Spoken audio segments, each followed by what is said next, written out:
akasepa akamwacha mwenyewe. Dora aliporudi kutoka chumbani alimuita sana Mchizi. Mchizi ashasepa kitambo yani, ikabidi arudi tu ndani. Alimpigia sana simu lakini haikupokelewa. Akasema tailipa hii, hajui yeye ndo akasababisha haya yote yani. Leo Dora akaja kumwambia Ramsi kuwa ile hoteli ambayo walitaka kuibuku hapo awali imepata nafasi, kwa hiyo wanaweza kubuku kama vipi. Ramsi akasema kesho kazini. Kazi gani? Hii ni honeymoon, nimeifuta hiyo ratiba. Umesahau ulichonifanyia jana ukaniacha kanisani. Leo unafungua huo mdomo wako mkubwa unasema eti umeifuta ratiba honeymoon. Mchizi akawa anacheka. Naongea mimi unacheka? Utauona uchizi wangu kesho. Bora uandae kabisa nguo zako tuende tu. Kweli bana, asubuhi tu Dora akazingangania funguo za gari. Hatoki mtu hapa. Akajaribu kumpokonya kwa nguvu pale na nini, lakini wapi. Njoo nipige sasa. Huna taibu. Unaahirisha honeymoon yako mwenyewe. Kisha Dora akasepa chumbani. Ramsi ikabidi amuite mamake aje nyumbani. Kweli bana, mida fulani hivi mamake akatia timu hapa ndani. Ramsi akamwomba sana mamake aongee na Dora maana anataka mfanye awe mtu ambaye yeye hataki kuwa. Nini kimetokea kwani? Ikabidi amuelezee mama kilichotokea. Wakati anaeleza akaja Dora bana. Ramsi akaendelea kuelezea pale. Yaani uvunje honeymoon yangu hivyo tu. Unahitaji amani kwenye hii nyumba? Bado nipo hapa. Ni mapema sana kwenda kugombana. Wakaendelea kurushiana maneno mbele ya bi mkubwa pale. Mama, unapaswa mfundishe huyu msichana namna kuishi na mwanaume kama ambavyo wewe ulikuwa unaishi na baba yangu. Baba yako alikuwa ananijali mara 3 zaidi. Dora, huyu ni mume wako, anahitaji heshima. Najua unamsapoti mwanao, siwezi kushinda. Hilo ndo tatizo. Unahitaji kushinda kila mara. Hauwezi kushinda muda wote. Ndoa ni 50% kwa 50. Na wewe ni kama vijana wengine tu ambao hawataki kuwa waume lakini wanataka mke. Vijana ambao hawataki kuwa viongozi, wanataka wafuasi. Kuwa mme bora kama unahitaji mke bora wewe. Mama akawa amesepa. Maneno ya mama kila mtu akamgusa. Dora akaomba msamaha na Ramsi pia akajua makosa yake. Maisha yakaendelea hapa mtu wangu. Basi bana, honeymoon waliokuwa nahitaji leo akaenda. Penzi ni kama limezaliwa upya mtu wangu. Kuna muda ukienda kuwashauri watu mapenzi yao, sio lazima uwaambie wapatane pale pale. Wape maneno ya busara tu, alafu wewe waache ondoka zako. Mchizi leo akaja kumpa taarifa mke wake kuhusu rafiki yake Mary. Akasema mpenzi wake amempiga tena na amemwomba kama vipi aje aishi hapa ndani kwa muda. Unaniomba au unanipa taarifa? Nilikuwa nataka nikutaarifu. Basi Dora anaelewa, akagoma bana. Haji mwanamke mwingine hapa ndani. Leo Mary akahamia.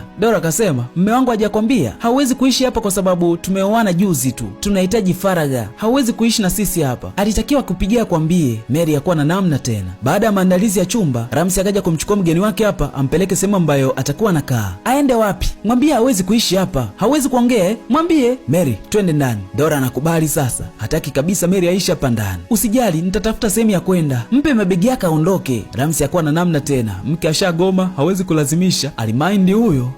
Unajiona ulivyo mjinga? Ulipaswa kunishirikisha kwanza. Sisi ni wanandoa. Hii ni nyumba yangu. Ni nyumba yetu. Mama yako alitupa hii nyumba. Wanaume wenye akili wanaongea na wake zao kwanza. Najuta kukuoa wewe. Na mimi najuta. Natamani ningekuwa single tu. Kuwa single. Chukua kila kitu chako ondoka ndani kwangu. Na wewe chukua